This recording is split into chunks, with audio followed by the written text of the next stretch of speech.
I'm Ann Rockwood. I'm the construction manager for Habitat for Humanity of Schenectady County. Habitat for Humanity became involved with flood recovery process rather early in the situation. We were involved before there was a coalition pulled into existence. We were involved almost from the beginning in the stockade and also in Rotterdam Junction. Our primary function at that time was to help with cleanup and also some tear out and clean up projects going on in both locations. Once we were able to pull together the coalition, we were able to get a physical location. It made things easier from a strategic point. With so many houses affected, it was difficult to stage materials and volunteers effectively without a place for them to sign in. And once the coalition was able to get the physical location at St. Margaret's Church, the project became a lot easier to manage. Habitat for Humanity has been involved in many ways in this recovery process. In the initial stages, we were mostly involved with providing tools and volunteers. Eventually, it got to the point where we were able to not only provide the tools and the volunteers, but we were able to pull together some resources. We had a rather significant donation of light fixtures through Wahlberg Electric. We've had some of our own resources in inventory that we provided, as in paint and tools and some insulation, doorknobs and things like that. Habitat had a lot of those things set aside for our own house projects, and because of the nature of this huge event, we made the decision to allocate some of those resources to help the people so affected by the floods. Obviously, in the beginning, there was a lot of chaos, and there wasn't really an organizational structure in place, and it became very clear by the beginning of October that some sort of structure needed to be put in place in order to be able to be effective in completing the work we needed to complete.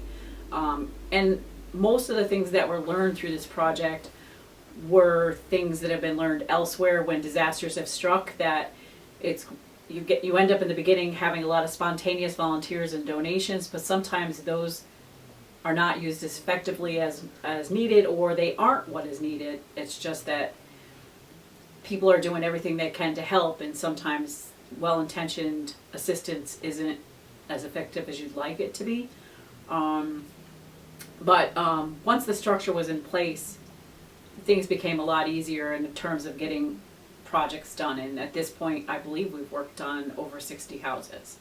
One of the things I wish I could do is show you a picture that I have of some of my volunteers that were working on a house on Washington Avenue in Scotia, because the facial expressions of the volunteers really express pretty well how overwhelmed everyone felt by what needed to be done.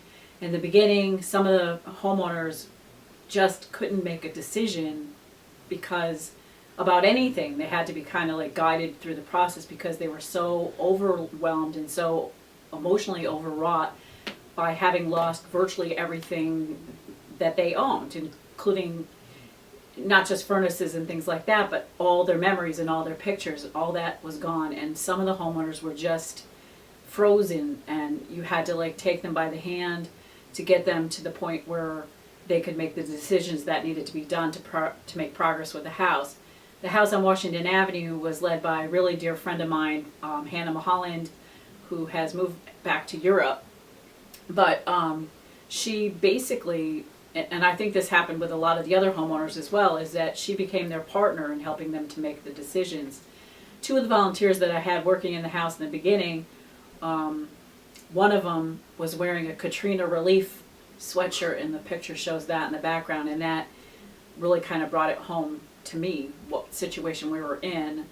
And I don't think people in the area realize quite how overwhelming this project was from the beginning. It's been interesting watching the families move through the process. In the beginning, like I said before, it was hard for them to make decisions. Some of the families that I would meet with in the beginning, every time you went, they would cry and cry and cry, and it would be hard to get them to the next phase. For me, some of the families in particular, when I see them now and I can see that they're smiling and they're not crying because they can't be in their house and they can't be with their family, that's really that's what it's all about, is that we were able to do that. We were able to get families back home. For me, this was the first time that I had really worked on this many projects at one time. There were times when we were trying to allocate resources, including volunteers and supplies, over 20 houses at a time, not all the houses being in one location. And to really try to be effective, I mean, that was a big learning experience for me, to get to the point where we could manage that kind of an effort effectively and be the kind of help we wanted to be. One of the things that came through this disaster that affected so many families is that a lot of times in our lives, what we see as important is not what is truly important. And I think that if that's something we could take home and focus on in the future, we would all be better for it. And a lot of the families here, and myself, just from seeing what happened, learned that the material things aren't what's as important as the relationships.